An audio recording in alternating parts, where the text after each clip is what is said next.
While Ukrainian drone operators work hard cleaning the battlefield, we will see the cope cage doing its best work.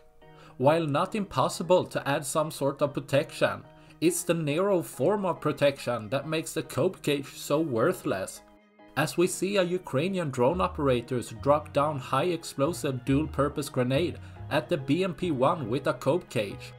While 2 grenades hit the cope cage, the damage is unclear. While most likely adding some damage, let's say the cope cage stops the grenade completely.